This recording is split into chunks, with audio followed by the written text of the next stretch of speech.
Hi dear friends, good morning to all of you. आप सभी का स्वागत है स्टडी विथ राहुल 247 पर। आज के इस वीडियो में हम लोग देखेंगे कक्षा 1 to 5 में जीके जीएस के सभी प्रश्न जो 14 दिसंबर 2023 को पूछा गया था, और इसी के आधार पे एससीईआरटी एनसीईआरटी के टेक्स्ट बुक का मैं मॉडल पेपर तैयार करूंगा जो आप लोगों के लिए उपयोगी होगा। चलिए, अभी तक चैनल को सब्सक्राइब नहीं किए हैं तो सब्सक्राइब करके बेल आइकन दबा लें ताकि प्रत्येक दिन का वीडियो आपको मिलता रहे। और जो भी सारा वीडियो है मैं इसका प्लेलिस्ट आपके डिस्क्रिप्शन बॉक्स में इस वीडियो का दे दिया हूँ। चलिए, पहला प्रश्न है, धातु निष्कर्षण में निम्नलिखित में से कौन सा उपयोग किया जाता है? तो देखिए, धातुएं शुद्ध रूप में नहीं होते हैं, उन्हें निष्कर्षित किया जाता है। तो किससे निष्कर्षित किया जाता है? तो इसका सही जवाब हो जाएगा ऑप्शन नंबर ए, कोक के द्वारा। ये साइंस का प्रश्न है। चलिए अगला प्रश्न देखते हैं। प्रिज्म से गुजरने पर सबसे अधिक अपवर्तित होने वाला रंगीन प्रकाश है। देखिए, कहता है कि सबसे अधिक तरंगदैर्घ्य वाला तो लाल हो जाता, लेकिन कह रहा है कि प्रिज्म से जब प्रकाश की किरण गुजरती है 7 रंगों में विभक्त होती है तो उसमें सबसे ज़्यादा किस रंग का अपवर्तन होता है? तो इसका सही जवाब हो जाएगा बैंगनी का। नेक्स्ट है, किसी चालक का प्रतिरोध समानुपाती होता है। तो देखिए, प्रतिरोध जो रेसिस्टेंस होता है वो लंबाई के समानुपाती होता है, लेंथ के। तो क्या हो जाएगा? उसकी लंबाई के। सभी क्लास 10th और 9th से प्रश्न, ज़्यादातर क्लास 10th से प्रश्न लिया जा रहा है। एससीईआरटी टेक्स्ट बुक जो होता है ना बिहार पब्लिकेशन का, उससे प्रश्न खूब लड़ा है। तो वही बुक का मैं मॉडल सेट तैयार करूंगा, कैसे क्या पढ़ना है, कैसे कितना पढ़ना है, 100+ स्कोर कैसे करना है, मेरिट कैसे बनेगा आपका, ये सारी चीज़ें मैं इस पे शेयर करूंगा और पढ़ाऊंगा। तो ये हो गया लेंथ के समानुपाती, और इसका रेसिस्टेंस का एसआई यूनिट होता है ओम। क्या होता है? ओम, यानी प्रतिरोध इसको बोलते हैं। नेक्स्ट है, माचिस के डिब्बी में रगड़ने वाली सतह पर मौजूद मुख्य रसायन घटक क्या होता है? मौजूद रसायन घटक क्या होता है? तो वो होता है लाल फास्फोरस। क्या होता है? लाल फास्फोरस। तो ये लाल फास्फोरस होता है। और जो माचिस पे वो गोल गोल जिसे आप रगड़ते हैं, तो माचिस पे होता है पोटेशियम क्लोरेट।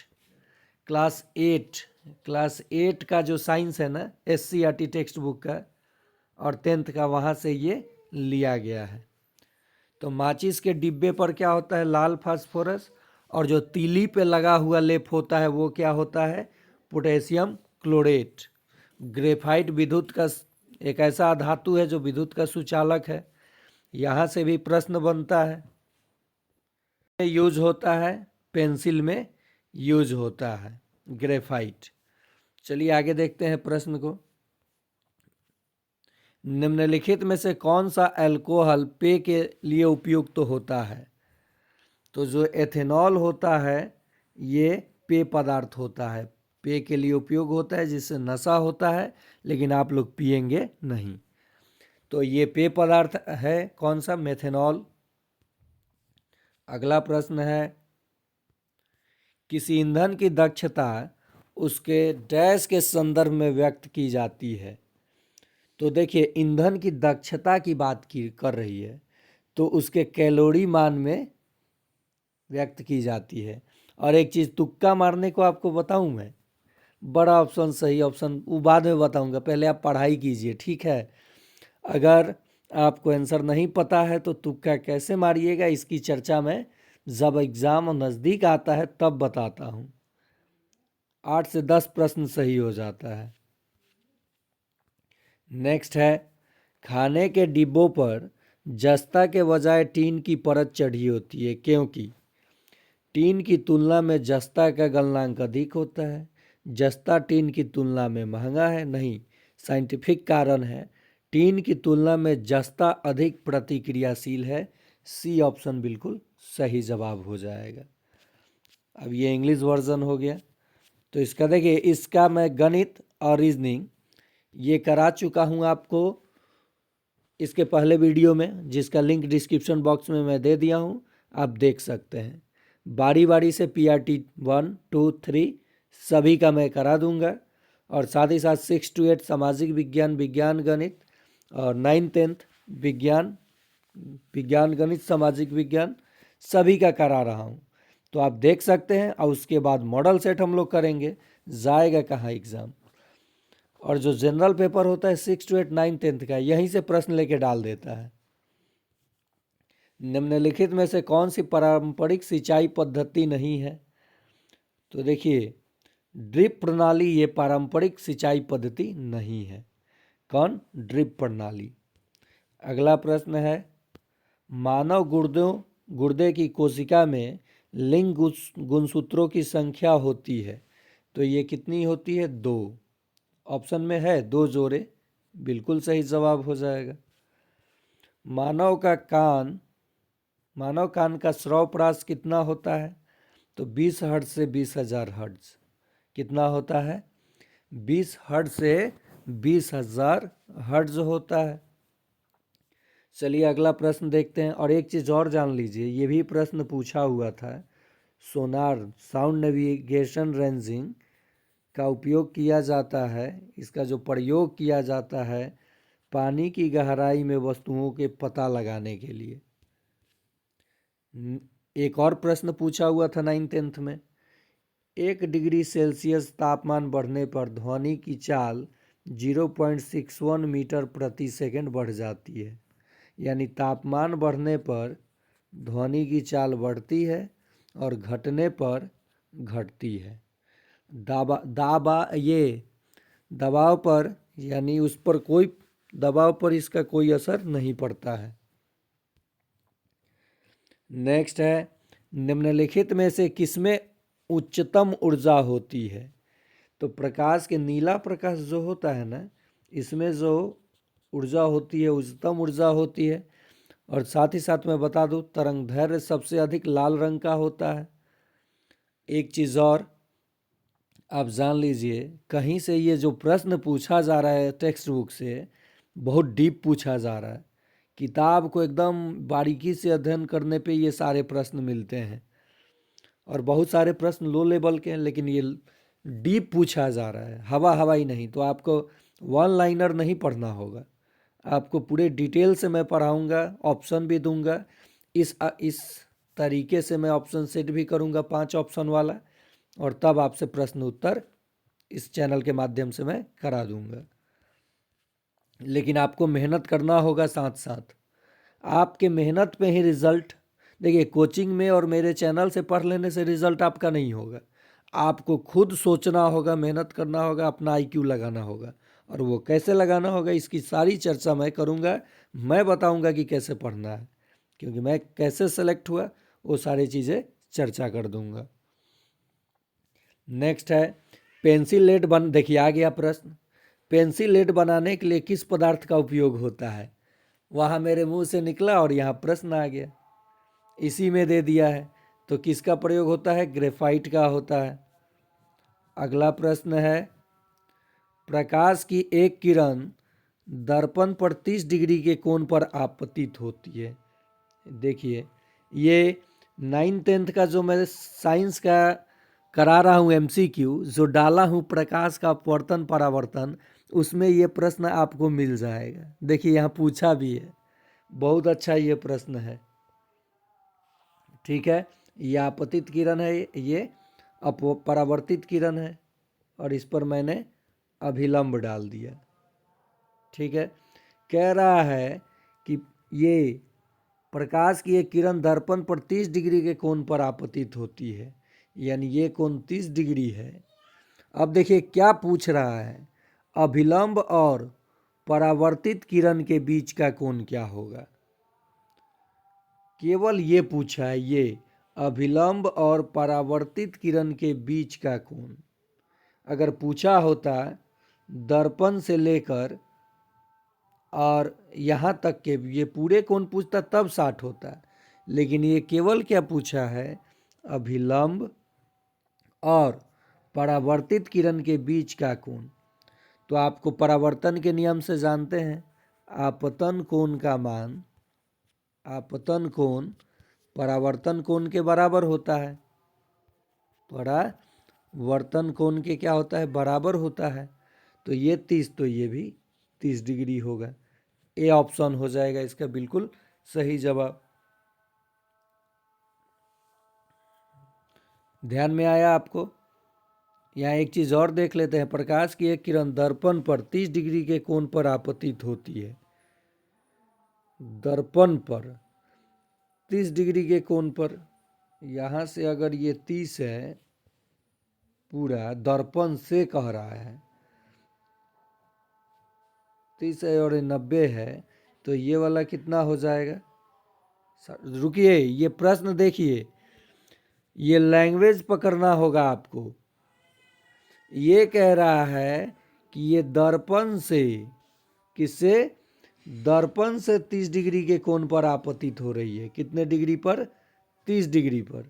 तो ये अभिलंब डाला तो टोटल 90 हो जाएगा। अब ये 90 में से 30 घटा तो कितना आया? 60 आया। तो ये कोण 60 डिग्री का होगा, क्योंकि आपतन कोण परावर्तन कोण के बराबर होते हैं। यहाँ मैंने लैंग्वेज पे ध्यान नहीं दिया था। चलिए अगला प्रश्न देखते हैं। आहार नली की दीवारों के संकुचन और विस्तार की गति क्या कहलाती है? तो क्रमाकुंचन कहलाती है। सभी साइंस का जो प्रश्न देखने को मिल रहा है 9th और 10th से देखने को मिल रहा है, चाहे वो पीआरटी का एग्ज़ाम हो, चाहे वो 6 to 8 का हो या 9-10th का हो, तो आप लोग सीधे 9-10th का ही सिलेबस पढ़ें। मस्तिष्क के कौन से भाग रक्तचाप को नियंत्रित करते हैं? तो इसका सही जवाब हो जाएगा पोन्स, मेडुला और सेरिबेलम। देखिए क्या आंसर हो जाएगा, सी नंबर। निम्नलिखित में से कौन सा सबसे कम घर्षण उत्पन्न करेगा? तो देखिए घर्षण आपको पता है क्या होता है, बल के विपरीत कार्य करता है। तो जो रोलिंग घर्षण होगा, रोलिंग, जैसे आप बॉल गेंद जानते हैं ना, इसको जब रोल कराते हैं, फेंकते हैं, तो यहाँ रोलिंग घर्षण में सबसे कम घर्षण होगा। आगे देखते हैं प्रश्न, घर्षण से भी प्रश्न पूछ लिया। ये 6 to 8 का प्रश्न है, 6 to 8 का नहीं, 8 क्लास का प्रश्न है। नाबार्ड के अध्यक्ष हैं, तो देखिए उस समय नाबार्ड के अध्यक्ष और अभी वर्तमान में आप देख लीजिएगा, उस समय के सीतारमन, और अभी देखिएगा कौन है, यही है कि बदल गए हैं। ये करेंट अफेयर्स है। ओएनजीसी के अध्यक्ष तो डॉक्टर अलका मित्तल या डॉक्टर माधुरी मित्तल या माधुरी गिल, उस समय कौन थे, अभी कौन है, ये आप देख लीजिएगा। 64 नंबर प्रश्न, स्टार मार्क कर देता हूँ। अध्यक्ष से भी प्रश्न पूछा गया है। इटली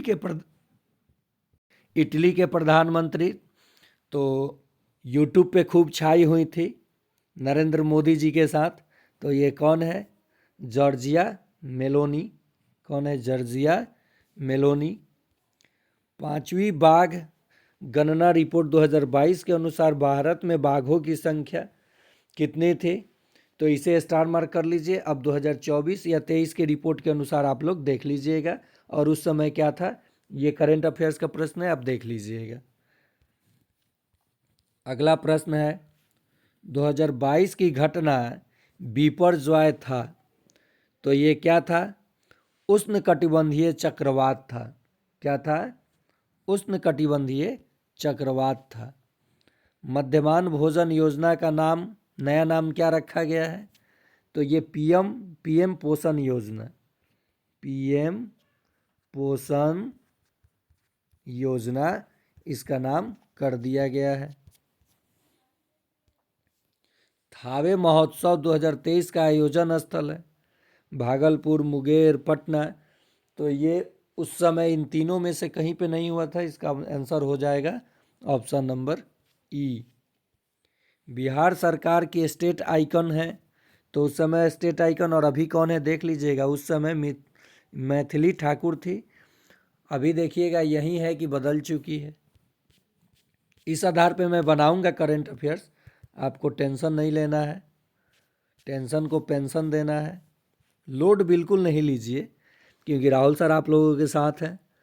और मैथ, रीजनिंग, जीके, जीएस का कोई भी प्रश्न, जीके का छूट भी सकता है, करंट अफेयर्स में मान लीजिए नहीं पढ़े हैं तो नहीं बता सकते, लेकिन मैथ, रीजनिंग और साइंस का एक भी प्रश्न नहीं छूटने दूंगा। बाकी रहा हिस्ट्री का, पॉलिटी का, ज्योग्राफी का, तो वहाँ से भी प्रश्न नहीं छूटेगा। लेकिन करंट अफेयर्स में क्या पूछ देगा, कहाँ से पूछ देगा, और हिस्ट्री में भी कुछ प्रश्न पे डाउट रहेगा, क्योंकि देखिए वो कहाँ से एग्जामिनर पूछ देगा इसकी कोई गारंटी नहीं है। तो इसके लिए माफ़ कीजिएगा, लेकिन बाकी सब चीज़ों में मैं आपको 100% कराऊंगा स्कोर। नेक्स्ट है, जल जीवन मिशन की सकल बजट राशि क्या है? तो ये कितने करोड़ था, आप देख लीजिएगा क्या है इसका सही जवाब। अगला प्रश्न है 72 नंबर, क्लस्टर आधारित गांवों के विकास योजना का नाम है? तो doctor Shyama Prasad Mukherjee rurban mission या अटल बिहारी वाजपेयी रुर्बन मिशन, ये करंट अफेयर्स है, ये आप देख लीजिएगा। नेक्स्ट प्रश्न है, the Chipko movement a people's history नामक पुस्तक के लेखक कौन है? तो ऑप्शन देखिए, शेखर पाठक या शेखर जोशी, शेखर पांडे, उपर्युक्त में से एक से अधिक, या इनमें से कोई नहीं।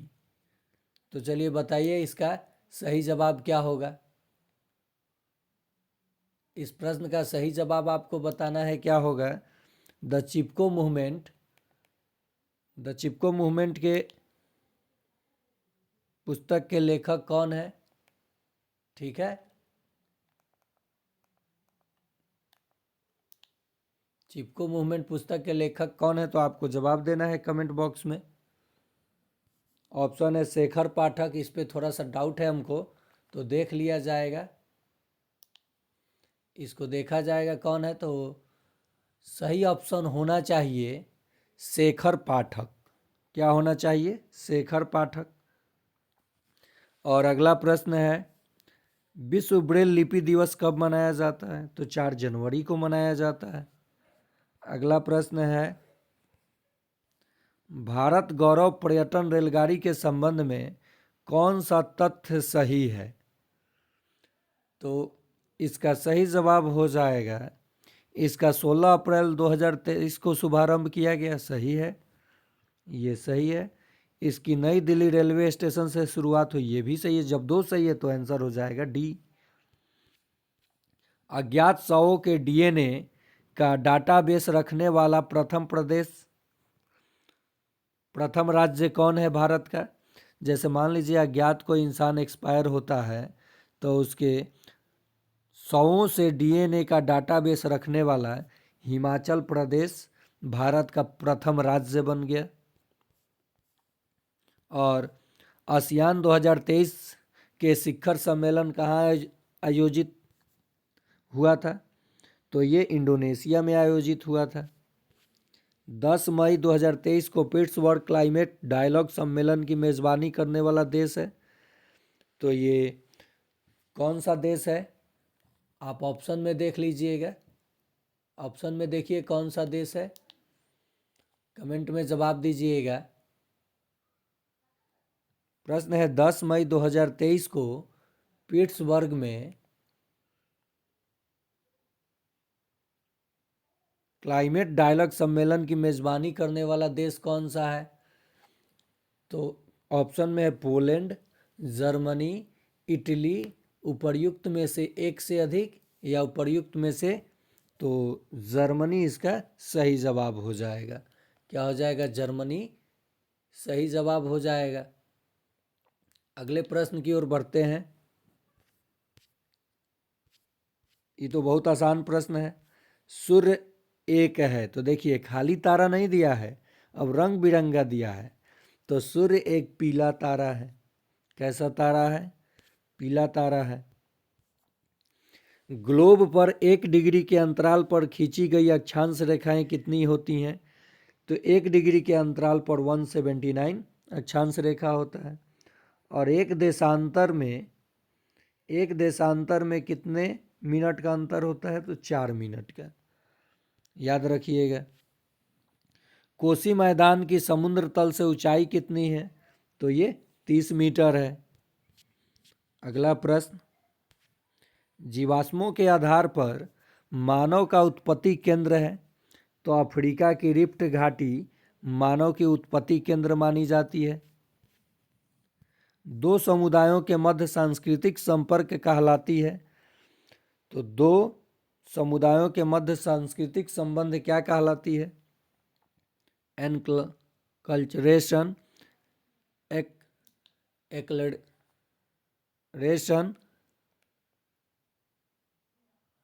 या कल्चरल रेलम। तो इसको स्टार मार्क कर लीजिए, आप लोग देख लीजिएगा।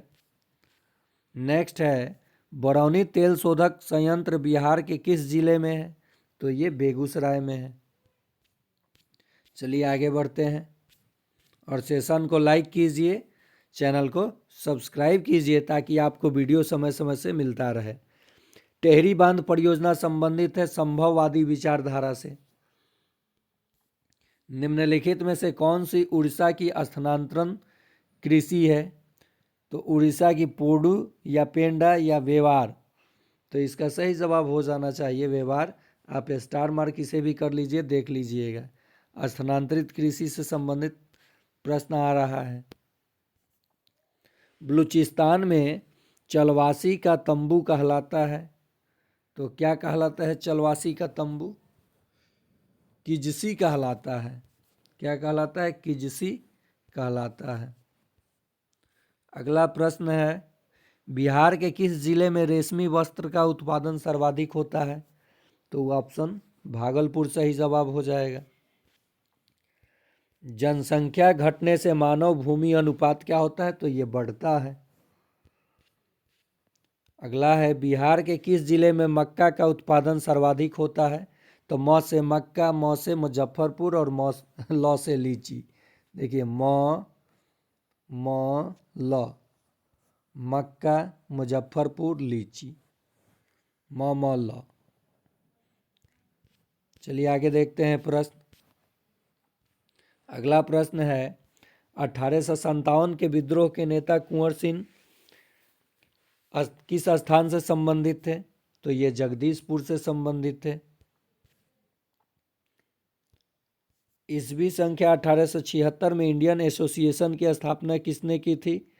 तो ये सुरेंद्र नाथ बनर्जी ने इंडियन एसोसिएशन की स्थापना की थी। देखिए यही प्रश्न पूछा था सक्षमता में कि कांग्रेस से पहले, देखिए 1885 में कांग्रेस की स्थापना हुई, कांग्रेस से पहले कौन सी संस्था थी निम्नलिखित में से? तो उसका नाम था इंडियन एसोसिएशन। सक्षमता 1 और 2 में ये प्रश्न पूछा हुआ था। तो देखिए 1885 में कांग्रेस की स्थापना होती है और 1876 में इंडियन एसोसिएशन की स्थापना सुरेंद्र नाथ बनर्जी के द्वारा होता है, तो इससे पहले ही था। चलिए आगे देखते हैं। विदेश में भारतीय राष्ट्रीय ध्वज प्रथम बार किसने फहराया था? तो मैडम भिकाजी कामा ने फहराया था। चलिए आगे देखते हैं प्रश्नों को। अबुल कलाम आज़ाद के द्वारा किस पत्रिका को संपादित किया गया था? तो अल हिलाल पत्रिका को संपादित किया गया था। और ये भारत के प्रथम शिक्षा मंत्री कौन थे? तो अबुल कलाम आज़ाद, याद रखिएगा। Mahatma Gandhi and Bihar some reminiscences के लेखक कौन थे? तो ये अपने प्रथम राष्ट्रपति और भारत के प्रथम कृषि मंत्री, खाद्य और कृषि मंत्री डॉक्टर राजेंद्र प्रसाद थे और संविधान सभा के अस्थायी अध्यक्ष यही थे। चलिए आगे देखते हैं प्रश्न। ऑल इंडिया किसान सभा, तो उग्र नेता कौन थे किसान सभा के? देखिए बड़ा ऑप्शन सही ऑप्शन, यही तुक्का में बात। देखिए यहाँ एक चीज़ देखिए, मैं क्या तुक्का लास्ट में बताऊंगा। एग्ज़ाम टाइम में जब समय कम रहता है, अभी तो टाइम ही टाइम है, अभी पढ़ाई पे ध्यान दीजिए। तुक्का मैं ये बताता हूँ कि एग्जामिनर क्या करता है ना, कि ऑप्शन जो बड़ा सेट करता है, जो उत्तर होता है वो बड़ा होता है, उससे छोटा छोटा बाकी सब ऑप्शन होता है। देखिए सबसे बड़ा ऑप्शन सही ऑप्शन। अब आप कहिएगा सर सबसे बड़ा तो ये है, उपर्युक्त में से एक से अधिक और कोई नहीं छोड़कर 3 ऑप्शन में जो सबसे बड़ा ऑप्शन दिख रहा है ज़्यादातर चांस होता है कि वो सही हो। यहाँ भी देख लीजिए। चलिए आगे देखते हैं प्रश्न। पटना महिला महाविद्यालय कब स्थापित हुआ? तो यह 1940 में स्थापित हुआ। नेक्स्ट है, अंतरिम सरकार में डॉक्टर राजेंद्र प्रसाद के पास कौन सा विभाग था? यानी डॉक्टर राजेंद्र प्रसाद क्या थे? के राष्ट्रपति, और उसके बाद क्या थे? तो मैंने कहा खाद्य एवं कृषि मंत्री। देखिए ये भी प्रश्न यहाँ टकरा गया है। अगला प्रश्न है, किस वर्ष ऑल इंडिया वुमेन्स कॉन्फ्रेंस की स्थापना की गई? 23, 25 या 27? किस वर्ष ऑल इंडिया? तो इसे देख लीजिएगा, डेट पे थोड़ा सा कंफ्यूजन है। आगे देखते हैं प्रश्न। बंगाल विभाजन 16 अक्टूबर 1905 को किस दिवस के रूप में मनाया गया था? तो शोक दिवस के रूप में मनाया गया था। अगला है, किस आंदोलन के दौरान बिहार विद्यापीठ की स्थापना की गई? तो स्वदेशी असहयोग आंदोलन के दौरान बिहार, इसे भी आप लोग असहयोग आंदोलन के दौरान इसे देख लीजिएगा, स्टार मार्क कर लीजिए। मैं जाऊंगा असहयोग आंदोलन के साथ। 1917 में चंपारण आने का निमंत्रण महात्मा गांधी को किसने दिया था? तो राजकुमार शुक्ल ने दिया था। चलिए आगे चलते हैं। द व्हील्स ऑफ हिस्ट्री इतिहास के पहिए नामक पुस्तक किसके द्वारा लिखा गया था?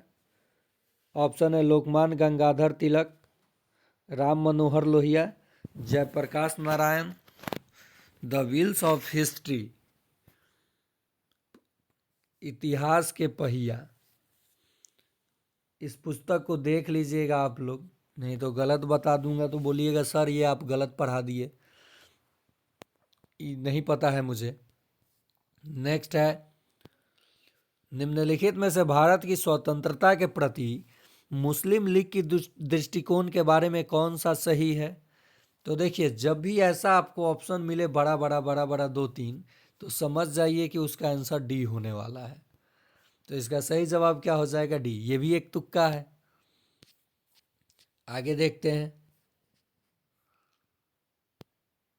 निम्नलिखित में से कौन सा भारत में मूल अधिकारों के बारे में सही है? तो ये संवैधानिक सर्वोच्चता और विधायिका के सत्ता के मध्य संतुलन की अद्वितीय घोषणा है। मैंने क्या सिखाया अभी कि जब भी इस प्रकार से आपको ऑप्शन मिले 2-2, 3-3 लाइन वाला, तो समझ जाइए कि उसका आंसर क्या होने वाला है? डी। लेकिन एक बार प्रश्न जरूर पढ़िएगा, कहीं कहीं नहीं भी रहता है, मैंने नहीं लगा दिया रहता है प्रश्न में। इसका भी डी के साथ चले जाइए, डी ही सही होना चाहिए। देखिए कंटिन्यू लगातार डी डी आया। आगे चलते हैं। भारतवर्ष में संघवाद के संदर्भ में निम्नलिखित में से कौन सा कथन सत्य है? तो यहाँ पढ़ लीजिए, एक अर्ध संघीय राज्य देश के अंतर्गत भारतीय संघवाद का परिणाम है। भारतीय संघवाद देश में एकल राज्य व्यवस्था स्थापित करता है, नहीं, ये गलत है। भारतीय संघवाद सुदृढ़ एकात्मक आधार के साथ क्षैतिज नहीं है, ये भी गलत है। तो इसका ऑप्शन हो जाएगा ए, बिल्कुल सही हो जाएगा। भारत एकीकृत न्यायपालिका रखता है क्योंकि, देखिए अब इस प्रकार से आ गया ना ऑप्शन, तो पहले पढ़ लेते हैं ऑप्शन को। भारत में एक मौलिक विधि तथा सर्वोच्च स्तर पर सर्वोच्च न्यायालय और उसके नीचे उच्च न्यायालय के साथ न्यायालय पाया जाता है।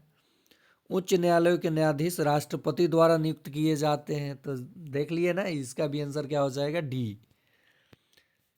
चुप रहने की स्वतंत्रता भारत में किस प्रकार का अधिकार है? माने अगर आप चुप हैं या कोई जबरदस्ती आपके मुंह में उंगली करके नहीं बुलवा सकता है, ये हमारा संविधान कहता है, ये डॉक्टर भीमराव अंबेडकर जी का देन है। तो ये हम लोगों का मूल अधिकार है। संपत्ति के अधिकार अब मूल अधिकार नहीं है, कानूनी अधिकार कर दिया गया है उसको। सूची 1 और सूची 2 से सुमेलित कीजिए तथा सूचियों के बीच दिए गए कूट से सही उत्तर का चयन कीजिए। ठीक है, तो चलिए हम लोग चयन करेंगे, कोई एक को पकड़ करके चयन कर लिया जाएगा। कार्य की न्याय संगत एवं मनोचित दशाएं अनुच्छेद 42 में दी गई है, ए का 2। पहले चेक करते हैं कि ए का 2 कितने ऑप्शन में है, तो सिर्फ एक ऑप्शन में है, यानी यही इसका बिल्कुल सही जवाब हो जाएगा। आगे प्रश्न देखते हैं 112 नंबर। निम्नलिखित में से भारत में जिला नियोजन समितियों का मुख्य उद्देश्य कौन सा है? पंचायतों और न्यायपालिकों की योजनाओं को एकीकृत करना, जनपद की प्रारूपी योजना तैयार करना। तो ये तीनों के तीनों सही हो जाएंगे, ऑप्शन हो जाएगा इसका डी। दूरदर्शन का ध्येय वाक्य है, यानी इसका लोगो क्या है? तो सत्य शिव सुंदरम, सत्यम शिवम सुंदरम, यही इसका ध्येय वाक्य है। भगवान महावीर वन्यजीव अभयारण्य कहाँ स्थित है? तो ये गोवा में स्थित है। और एक चीज़ गोवा से याद आया, ज्योग्राफी में प्रश्न पूछा जा सकता है, भारत के किस राज्य की प्रति व्यक्ति आय सर्वाधिक है? प्रति व्यक्ति आय तो कहिएगा गोवा का, और सबसे कम तो अपने बिहार का। किसका? अपने बिहार का।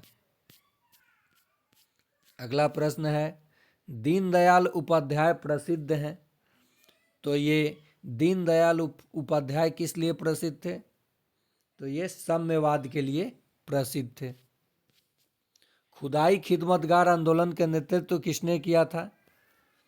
तो खान अब्दुल गफ्फार खान ने खुदाई खिदमतगार आंदोलन का नेतृत्व किया था, और इन्हें ही सीमांत गांधी के नाम से जाना जाता है।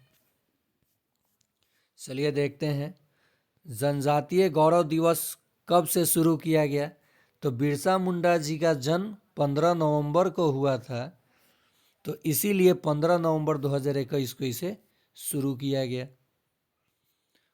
ये खुदाई खिदमत वाला देख लिया आप। कौन सा राज्य सर्वाधिक बाजरा उत्पादित करता है? तो बाजरा राजस्थान, पंजाब या हरियाणा? देख लीजिएगा इस प्रश्न का जवाब क्या होगा। आगे चलते हैं, शैल जिसमें जीवाश्म पाए जाते हैं, तो कौन सा? देखिए, अग्नेय में तो जीवाश्म नहीं होंगे, क्यांतरित में नहीं होंगे, यानी इसका आंसर हो जाएगा ए, औषधि में। चाप झील कहाँ पाई जाती है? तो चाप झील पाई जाती है नदी घाटियों में, हिमंदों में, तो ये आंसर हो जाना चाहिए नदी घाटियों में चाप झील। बक्साइट का सर्वाधिक उत्पादक है, तो बक्साइट का सर्वाधिक उत्पादक कौन सा है? तो ऑस्ट्रेलिया है। सुनहरा रेशा से अभिप्राय है कपास, सुनहरा रेशा कौन कहा जाता है? तो कपास को सुनहरा रेशा कहा जाता है।